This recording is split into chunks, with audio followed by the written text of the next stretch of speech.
Fans and journalists love to assess drivers, discover who is starring, who is underperforming and how teammates with the same machinery compare. With Formula One in its summer break, now seems like a good time to look at the crop of 2024. There are, of course, plenty of ways to compare drivers, but one of the key ones is raw speed. Without it, no driver will be successful, and qualifying is, in theory, the least complicated indicator of pace.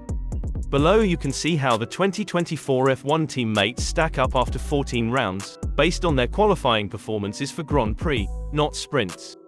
We've excluded sessions in which one driver in a team could not record a representative time for reasons outside their control, explaining why not all add up to 14. Qualifying head-to-head, although a fine gauge of assessing who is getting the upper hand in the intra-team fights, this metric is rather crude. Clearly, if a driver is consistently just a few thousandths of a second away from their teammate, they are still doing a good job and are very close to maximizing their car, while another could regularly be half a second off but on a similar head-to-head score.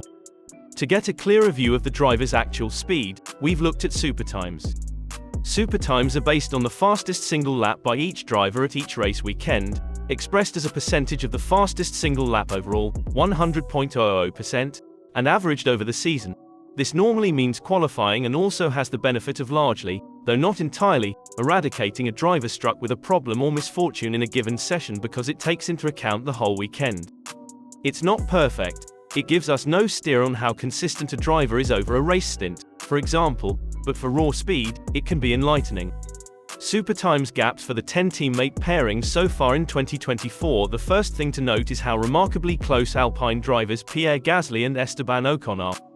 It's the equivalent of a 0.015 second gap around a 1m40s lap.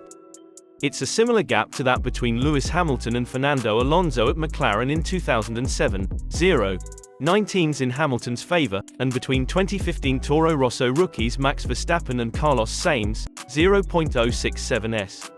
The Frenchmen are close on just about every metric you can look at. Gasly has 6 points to Ocon's 5, Gasly has averaged 6.2 to Ocon's 6.1 on our driver ratings, and both have scored an average of 5.7 in our reader scoring. The partnership has hardly been harmonious, but it underlines the fact that driver performance is not Alpine's key problem in 2024. The gap between George Russell and Hamilton at Mercedes is also small. Hamilton is 10-4 behind, which has led to some suggesting the 7-time champion has lost interest ahead of his move to Ferrari. But being 0.101% behind a Hungary driver 13 years his junior hardly suggests he's fallen off a cliff. Hamilton's race pace has also remained strong, particularly in the most recent races, and he currently leads Russell in the championship, and would narrowly be ahead even if the younger Briton was handed back his Belgian GP victory. The Ferrari pairing can be viewed in one of two ways. Either it's a fine effort by Sainz to be so close to established one-lap star Charles Leclerc, or it's impressive Leclerc is still ahead given he has arguably had a more tumultuous season so far. As one might expect, Oscar Piastri has slightly narrowed his 2023 gap of 0.227% to 0.185% against Lando Norris, but there's a feeling that both can perform even better if they can cut out small errors as they get used to competing right at the very front of F1. How that gap changes over the rest of the campaign, and seasons to come, will be a fascinating subplot. Yuki Tsunoda's gap over Daniel Ricciardo backs up the Japanese's claim that he should have been in the, ultimately futile, discussions about replacing Sergio Perez, though it should be noted that the gap has been closing in recent GPs.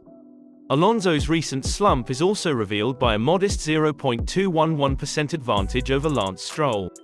The gap between the Aston Martin pair across 2023 was 0.753%, one of the biggest in the field, so we would expect the margin to increase again over the final 10 races. The bottom 4 pairings show significant gaps, and it's surely no coincidence that all 4 contain a driver who will either be out of F1 at the end of 2024 or whose position is under threat. Nico Hulkenberg has been a star of 2024 and has a Sauber, Audi contract in his pocket. His 0.426% gap over Kevin Magnussen is even bigger than his 0.330% advantage in 2023, and he has 22 points on the board compared to the Dane's 5. Zhou Guanyu's deficit to Valtteri Bottas at Sauber is more than double what it was last year, 0.643% to 0.299%. Bottas has a good history on one-lap pace. he was only 0.116% behind Hamilton across their 5 seasons together at Mercedes. But the magnitude of the 2024 gap so far puts China's first F1 driver in a weak position. Logan Sargent has chipped away at the gap to Alex Albon at Williams, but it is still a sizable 0.675% behind in what seems set to be his final season in F1. Which brings us to the biggest deficit. Much has been said and written about Perez's struggles at Red Bull alongside Verstappen, but it's worth putting the current 0.953% gap into context. Firstly, it's the biggest gap between the two we've seen since they became teammates for 2021, the closest being 0.545% in 2022. That suggests that whatever the root of Perez's problems are, they are not improving. The closest a Red Bull teammate has got to Verstappen across a full season is 0.138% and 0.186%, which Ricciardo managed in 2018 and 2017 respectively. Perez is currently even further behind than Albon was in 2020, 0.784%.